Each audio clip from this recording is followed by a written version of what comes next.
Hi guys, क्या हाल चाल। ये है दोस्तों iQOO 13 और ये है Vivo X200। आज के टाइम पर ये दो ऐसे पावरफुल स्मार्टफोन हैं जिसकी सबसे ज्यादा हाइप क्रिएट हुई है। इन दोनों फोन को काफी डीपली मैंने टेस्ट किया है। Performance, gaming, battery backup, charging speed, camera quality, तो काफी सारी चीजें हमने डीपली चेक की हैं। तो इन दोनों फोन में से कोई भी एक फोन लेने से पहले दिमाग का यूज करना होगा, क्योंकि दोनों ही फोन की प्राइस भी ज्यादा है। वीडियो को प्यार से लाइक और शेयर कर दीजिए और चैनल को बेल आइकन के साथ प्यार से सब्सक्राइब भी कर लीजिए। ज्यादा टाइम नहीं लगता, बहुत ही छोटा काम है किसी के चेहरे पर स्माइल लाने के लिए। शुरुआत करते हैं सबसे पहले प्राइसिंग के साथ। iQOO 13 की प्राइस की बात करें तो iQOO 13 12GB RAM and 256GB internal storage offer लगा के 52,000 में देखने को मिल जाता है, और Vivo X200 12 256GB ऑफर लगा के अराउंड 60,000 में देखने को मिल जाता है। तो मेरी कैलकुलेशन अगर सही है तो दोनों ही फोन में 8,000 रुपए का प्राइस डिफरेंस है। और भी डिफरेंस है, चलिए मैं आपको बताता हूं। लुक एंड डिजाइन दोनों ही फोन की देख सकते हैं। दोनों ही फोन में ग्लास बैक हैं। अब ये मेरे पास जो कलर है वो प्रॉपरली मैट फिनिश है। इसके फायदे ये हैं, फिंगरप्रिंट के निशान नहीं लगते। दोनों ही फोन की मैं बात कर रहा हूं। इसके अलावा बाकी के जो कलर वेरिएंट हैं उस पर फिंगरप्रिंट के निशान आते हैं विदाउट केस अगर आप यूज करते हैं तो। ये वाले जो दो कलर हैं मैं उसकी बात कर रहा हूं, इस पर फिंगरप्रिंट के निशान लगते हैं। साइड की जो फ्रेम है वो एल्यूमिनियम की है, जिसकी वजह से कहीं ना कहीं प्रीमियमनेस फीलिंग आती है। ये जो साइड की फ्रेम है वो कर्वी है, जिसकी वजह से दोनों ही फोन हाथ में चुभते नहीं है, स्मूथ फील होते हैं। Vivo X200 हाथ में थोड़ा छोटा कंफर्टेबल फील होता है, जबकि iQOO 13 थोड़ा बड़ा फोन है। Vivo X200 का वेट 202 ग्राम तो iQOO 13 का वेट अराउंड 210 ग्राम है। हैवी फील होना या ना होना वो हाथों की साइज पर डिपेंड करता है। वैसे मुझे दोनों ही फोन को यूज करने में कोई भी दिक्कत नहीं हुई। हाँ, दोनों ही फोन में IP68 एंड IP69 की रेटिंग है। वाटर रेजिस्टेंट है, तो बारिश में फोन भीग भी जाता है तो कोई टेंशन लेने की जरूरत नहीं है। रही बात फ्रंट डिजाइन की, तो iQOO 13 फ्लैट डिस्प्ले के साथ आता है, जबकि Vivo X200 micro quad curve display के साथ देखने को मिलता है। ये चीज पर्सनल प्रेफरेंस पर डिपेंड करती है, आपको फ्लैट डिस्प्ले पसंद है या फिर कर्वी टाइप की डिस्प्ले पसंद है। दोनों ही फोन के बेजल को देख लीजिए, बिल्कुल ना के बराबर बेजल हैं, लेकिन ध्यान से अगर आप देखोगे तो iQOO 13 के बेजल और भी पतले हैं। iQOO 13 के कैमरा मॉड्यूल के अंदर RGB लाइट लगी हुई है, जो बेसिकली किसी की कॉल आती है तब ये ब्लिंक करती हैं। नोटिफिकेशन, मैसेज के अंदर भी इसे यूज किया जा सकता है। म्यूजिक के लिए भी आप इसे यूज कर सकते हैं, और ये डिफरेंट कलर के ऑप्शन भी अवेलेबल हैं, और इसके अंदर कस्टमाइजेशन के भी ऑप्शन है। और ये लाइट जब ब्लिंक होती है तब सामने वाला पूछता है ये क्या है, तो थोड़ा यूनिक और कूल टाइप का फीचर है, आप इसे ऑफ भी कर सकते हैं। अब ऐसा ही कुछ सीन Vivo X200 के साथ है। यहां पर कोई भी RGB लाइट नहीं है, बट इसका जो कैमरा मॉड्यूल है वो फ्लैगशिप फोन की फील देता है, और लोग पूछते हैं ये कौन सा फोन है, फोन के अंदर कैमरा या कैमरा के अंदर फोन। आप कमेंट करके मुझे नीचे कमेंट सेक्शन में बता सकते हैं। बाकी दोनों ही फोन की डिजाइन डिफरेंट है और डेफिनेटली फ्लैगशिप फोन की फील आती है। अब डिजाइन के बाद जो सबसे इंपॉर्टेंट चीज है वो है डिस्प्ले। यहां पर भी कुछ चीजें ऊपर नीचे हैं, चलिए मैं आपको बता देता हूं। iQOO 13 का डिस्प्ले का साइज थोड़ा बड़ा है, 6.82 इंच की LTPO 2K रिजोल्यूशन के साथ एमोलेड डिस्प्ले है, जो 144 हर्ट्ज का रिफ्रेश रेट गेमिंग के अंदर प्रोवाइड करता है, और 120 हर्ट्ज का refresh rate normal refresh rate है, मतलब नॉर्मल कंडीशन में ये 120 हर्ट्ज पर रहता है। अब ये जो डिस्प्ले है वो 120 हर्ट्ज से 1 हर्ट्ज तक आ सकता है LTPO डिस्प्ले होने की वजह से। रही बात Vivo X200 की, तो यहां पर 6.61 इंच की LTPS एमोलेड डिस्प्ले है, मतलब इसका रिफ्रेश रेट 60 हर्ट्ज तक आ सकता है, क्योंकि ये LTPO डिस्प्ले नहीं है, ये LTPS डिस्प्ले है, और जो रिजोल्यूशन है वो फुल HD प्लस का है। अब सबसे इंपॉर्टेंट चीज, आउटडोर कंडीशन में किस फोन की डिस्प्ले ज्यादा ब्राइट है उसे भी हम चेक करते हैं। तो यहां पर बिल्कुल भी डिफरेंस नहीं है, दोनों ही फोन ऑलमोस्ट सेम ब्राइटनेस के साथ फील होते हैं। बाकी जो पीक ब्राइटनेस है वो दोनों ही फोन की सेम है, 4500 निट्स। बेटर क्लियरेंस के लिए मैंने YouTube के अंदर 4K HDR वीडियो भी प्ले की, तो दोनों ही फोन सिमिलर ही ब्राइट फील हो रहे थे। बाकी दोनों ही फोन Netflix पर HDR10 को सपोर्ट करते हैं।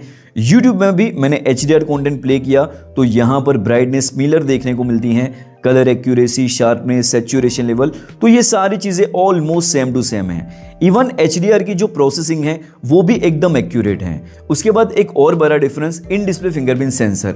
iQOO 13 में ultrasonic in display fingerprint sensor है, तो Vivo में optical in display fingerprint sensor है। दोनों ही फोन क्विकली और फास्ट अनलॉक हो जाते हैं, लेकिन iQOO 13 का जो इन डिस्प्ले फिंगरप्रिंट सेंसर है वो ज्यादा फास्ट फील होता है, बिकॉज ये ultrasonic in display fingerprint sensor है। हैप्टिक्स भी दोनों ही फोन के अच्छे हैं, वो टाइप जब करते हैं तो जो टक टक वाली वाइब्रेशन की जो आवाज होती है वो फील होती हैं। दोनों ही फोन डुअल स्पीकर के साथ आते हैं। जो बेस है, लाउडनेस है, वो एकदम सिमिलर है, मीडियम वॉल्यूम पर ही काम चल जाता है। बट जो सबसे बड़ा डिफरेंस निकल कर आता है वो है परफॉर्मेंस। कुछ चीजों में यहां पर भी डिफरेंस है, चलिए मैं आपसे शेयर करता हूं। प्रोसेसर की बात करें तो iQ13 में Qualcomm Snapdragon 8 Elite का प्रोसेसर है, तो Vivo के अंदर Dimensity 9400 का प्रोसेसर है। अब इनके Antutu स्कोर देख लीजिए। iQ13 के स्कोर 26 लाख के अराउंड है, मतलब 27 लाख आप बोल सकते हैं, और Vivo X200 का स्कोर 24 लाख के अराउंड है। 3 से 4 लाख का डिफरेंस है दोनों ही फोन के Antutu स्कोर में। अब CPU थ्रोटलिंग को भी चेक कर लेते हैं, तो यहां पर Vivo X200 में 74% की परफॉर्मेंस है। एवरेज जिप स्कोर 2,98,000 के आसपास है, जबकि iQ13 में 67% की परफॉर्मेंस है और एवरेज जिप स्कोर 2,45,000 है। और ये जो स्कोर हैं वो चेंज हो सकते हैं, मल्टीपल टाइम मैंने चेक किए तो हर बार ये चेंज होते रहते हैं। ग्राफ को अगर देखोगे तो better stable graph Vivo X200 का देखने को मिलता है, बट इसके ऊपर मत जाना, क्योंकि आई थिंक ये जो प्रोसेसर होते हैं वो CPU थ्रोटलिंग के टाइम पर इतना अच्छा परफॉर्म नहीं करते, लेकिन रियल टाइम पर ये अच्छा परफॉर्मेंस निकाल के देते हैं। iQ13 में UFS 4.1 का स्टोरेज का टाइप है और USB 3.2 जनरेशन का पोर्ट है, जबकि Vivo X200 में UFS 4.0 का स्टोरेज का टाइप है एंड USB 2.0 का जनरेशन का पोर्ट है। स्कोर देख सकते हैं, कोई बड़ा मेजर डिफरेंस नहीं है। रीड एंड राइट की स्पीड भी आप देख सकते हैं। ऐप ओपनिंग, क्लोजिंग की स्पीड दोनों ही फोन की सेम है, लेकिन थोड़े हैवी एप्लीकेशन जो होते हैं वहां पर iQ एप्लीकेशन को पहले ओपन करता है, लाइक BGMI है, और हाँ, KineMaster के अंदर भी iQ पहले वीडियो को रेंडर कर देता है। लेकिन परफॉर्मेंस के अंदर जो सबसे बड़ा डिफरेंस है वो है गेमिंग के अंदर। iQ13 में स्मूथ प्लस 120 FPS का सपोर्ट है, जबकि Vivo X200 में स्मूथ प्लस 60 FPS का ही सपोर्ट है। हालांकि Vivo के अंदर जो प्रोसेसर लगा हुआ है वो 90 FPS और 120 FPS की गेमिंग को सपोर्ट करता है, तो Vivo को अपडेट के थ्रू इसे इनेबल करना चाहिए। iQ13 में गेमिंग के अंदर 120 FPS में एक्सट्रीमली स्मूथनेस देखने को मिलती है। 112 से लेकर 120 FPS तक ये परफॉर्म करता है। रही बात Vivo X200 की, तो ये भी अच्छी गेमिंग करवा देता है, लेकिन 55 FPS से लेकर 60 FPS तक। तो ओवरऑल गेमिंग के अंदर iQ13 बेटर परफॉर्म करता है because of 90 FPS and 120 FPS की गेमिंग ये करवा देता है। गेमिंग के अंदर दोनों ही फोन में बैटरी ड्रेन इश्यू या फिर हीटिंग का इश्यू तो अभी तक मुझे देखने को नहीं मिला है। अब सॉफ्टवेयर में क्या चेंजेस हैं उसे भी चेक कर लेते हैं। तो दोनों ही phone out of the box Android 15 के साथ आते हैं और फन टच OS 15 का यूजर इंटरफेस है। दोनों ही फोन में अकॉर्डिंग टू ब्रांड 4 साल के एंड्रॉइड अपडेट देखने को मिलेंगे और 5 साल के सिक्योरिटी पेज अपडेट। और हाँ दोस्तों, पिछले 1 साल से मैं नोटिस कर रहा हूँ इनके अपडेट भी फास्ट आते हैं। फन टच OS 15 के अंदर एनिमेशन की जो स्पीड है वो पहले से सुपर स्मूथ हुई है। इवन आप कुछ एनिमेशन को कस्टमाइज भी कर सकते हैं। इसी के साथ दोस्तों ब्लोटवेयर की बात करें तो दोनों ही फोन के अंदर कुछ 4-5 प्री इंस्टॉल एप्स हैं, तो उसमें से कुछ तो यूजेबल एप्लीकेशन है, लेकिन फिर भी आप इसे अनइंस्टॉल कर सकते हैं। बाकी दोनों ही फोन के अंदर V ऐप स्टोर है, तो इनके नोटिफिकेशन आपको ऑफ करने पड़ेंगे। बाकी दोनों ही फोन में एड्स का कोई प्रॉब्लम नहीं है। फीचर्स की बात करें तो दोनों ही फोन में काफी सारे फीचर्स हैं। कस्टमाइजेशन के ऑप्शन है like always on display, fingerprint sensor animation, as lighting, और AI के फीचर्स भी हैं लाइक सर्कल टू सर्च, किसी भी ऑडियो को आप सर्च कर सकते हैं। इसी के साथ बैकग्राउंड में से किसी अनवांटेड ऑब्जेक्ट को रिमूव करना है तो ये भी आप कर सकते हैं और ये एक्यूरेटली काम भी करता है। दोनों ही फोन के अंदर इनका खुद का डायलर है, तो आप कॉल रिकॉर्डिंग भी कर सकते हैं, मतलब बिना अनाउंसमेंट कॉल रिकॉर्डिंग होती है। दोनों ही फोन के सॉफ्टवेयर में जो भी कस्टमाइजेशन के ऑप्शन है वो ऑलमोस्ट सिमिलर ही हैं और AI के जो फीचर्स हैं वो भी सिमिलर टाइप देखने को मिलते हैं। सॉफ्टवेयर के बाद जो सबसे इंपॉर्टेंट चीज है वो है बैटरी लाइफ। दोनों फोन में से हमें किस फोन में ज्यादा बैटरी लाइफ देखने को मिलेगी, तो चलिए देख लेते हैं। iQ13 में 6000 mAh की बैटरी कैपेसिटी है और Vivo के अंदर भी ज्यादा है, 5800 mAh। फोन के साइज के हिसाब से बड़ी बैटरी है। iQ के अंदर 120 वोल्ट की फास्ट चार्जिंग है। 30 मिनट के अंदर फोन 0 to 100% फुल चार्ज हो जाता है, जबकि Vivo X200 के अंदर 90 वोल्ट की फास्ट चार्जिंग है और ये फोन 45 से 50 मिनट के अंदर 0 to 100% फुल चार्ज हो जाता है। चार्जिंग स्पीड में कोई ज्यादा डिफरेंस नहीं है, 10 से 15 मिनट का गैप है, ज्यादा नहीं है। बैटरी लाइफ की बात करूं तो iQOO 13 में 7 से लेकर 10 घंटे का स्क्रीन ऑन टाइम दे सकता है और Vivo X200 7 से लेकर 9 घंटे का स्क्रीन ऑन टाइम दे सकता है। नॉर्मल यूसेज में ये दोनों ही फोन 1.5 से लेकर 2 दिन का बैटरी बैकअप आराम से निकाल के दे देते हैं और अगर आपका हैवी भी यूसेज है तो 1 दिन का बैटरी बैकअप आप इजीली इन दोनों फोन से एक्सपेक्ट कर सकते हैं। बैटरी लाइफ दोनों ही फोन की सॉर्टेड है, यहां पर कोई भी दिक्कत नहीं है, लेकिन जो सबसे इंपॉर्टेंट चीज है वो है कैमरा, क्योंकि iQOO और Vivo की जो ट्यूनिंग है वो दोनों ही फोन में बेटर देखने को मिलती है। कैमरा स्पेक्स आप देख लीजिए, मैं फोटो सैंपल आपको दिखाता हूं। ये नॉर्मल फोटो है, सनसेट के टाइम पर कैप्चर की हुई है।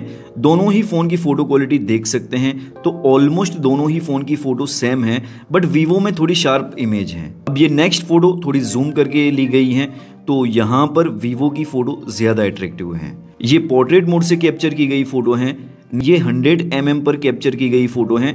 Vivo यहाँ पर थोड़े से कलर को मतलब कि ज्यादा पंची रखने की कोशिश करता है। अब यहाँ पर देखोगे तो दोनों ही फोन की फोटो ऑलमोस्ट सेम है। अब ये पत्थर पर जो लाइट गिर रही है, दोनों ने अच्छे से लाइट को मेंटेन किया है। ये पोर्ट्रेट फोटो है तो Vivo पोर्ट्रेट में अच्छा परफॉर्म कर रहा है। कलर टोन, लाइट को किस तरीके से मैनेज किया है और बैकग्राउंड को अच्छे से ब्लर किया है। यहाँ पर भी सेम वही चीज रिपीट हो रही है। नेक्स्ट ये भी पोर्ट्रेट शॉट है, आप जज कर सकते हैं। ये अल्ट्रा वाइड शॉट है, 100x जूम Vivo में और इसी के साथ iQOO में 30x जूम, क्योंकि यहाँ पर 30x जूम का ही ऑप्शन है। Vivo में डिटेल थोड़ी ज्यादा अच्छी तरीके से विजिबल हो रही है। ह्यूमन सब्जेक्ट भी ऑलमोस्ट दोनों ही फोन में सेम परफॉर्म करते हैं। नेक्स्ट फोटो तो यहाँ पर भी सेम वही चीज रिपीट हो रही है। ये सेल्फी कैमरा से कैप्चर की हुई फोटो है तो यहाँ पर भी ऑलमोस्ट सेम परफॉर्मेंस है दोनों ही फोन की। जितना मैंने एक्सपीरियंस किया, पोर्ट्रेट मोड में ही डिफरेंस है जहां पर Vivo अच्छी फोटो कैप्चर कर लेता है। और हाँ दोस्तों, Vivo में अलग अलग साइज के इफेक्ट हैं तो उसे यूज करके DSLR type of photo capture की जा सकती हैं। दोनों ही फोन से आप 4K 60 FPS पर वीडियो शूट कर सकते हैं, बट iQOO के अंदर 8K 30 FPS का भी ऑप्शन है। ये 4K 60 FPS के सैंपल आप देख सकते हो। स्टेबिलाईजेशन कुछ इस टाइप का देखने को मिलेगा। लाइट कंट्रोल किस तरीके से है वो भी आप देख सकते हैं। अब ये वीडियो 1080p 60 FPS पर शूट की हुई है, सैंपल आप देख सकते हैं। इस टाइप की आपको वीडियो क्वालिटी देखने को मिलेगी।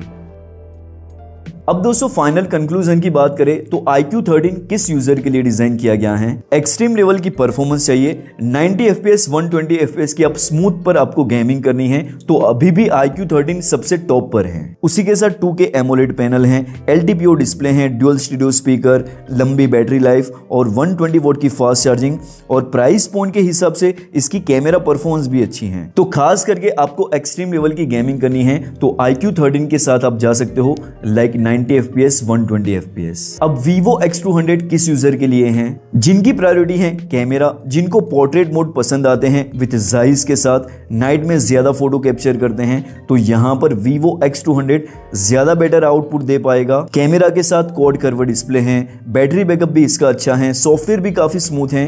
गेमिंग के अंदर 60 FPS की गेमिंग आप कर सकते हो और हो सकता है आगे चल के Vivo इस फोन के अंदर 90 FPS 120 FPS की गेमिंग इनेबल कर दे। 100x तक आप फोटो को जूम कर सकते हैं। तो ये अगर आपकी प्रायोरिटी है तो डेफिनेटली आप Vivo X200 के साथ जा सकते हैं। आई होप आपकी सारी कंफ्यूजन दूर हो गई होगी। अगर आप यहाँ तक वीडियो देख रहे हैं तो वीडियो को जरा प्यार से लाइक कर दीजिए और चैनल को बेल आइकन के साथ सब्सक्राइब भी कर लीजिए। बाकी दोस्तों आपका कोई भी सवाल है या फिर सजेशन है, कोई क्वेरी है तो नीचे कमेंट सेक्शन में आप जरूर से मुझे बताइए, मैं आपका इंतजार करूंगा नेक्स्ट वीडियो में। ख्याल रखिए अपना और अपने चाहने वालों का। Take care.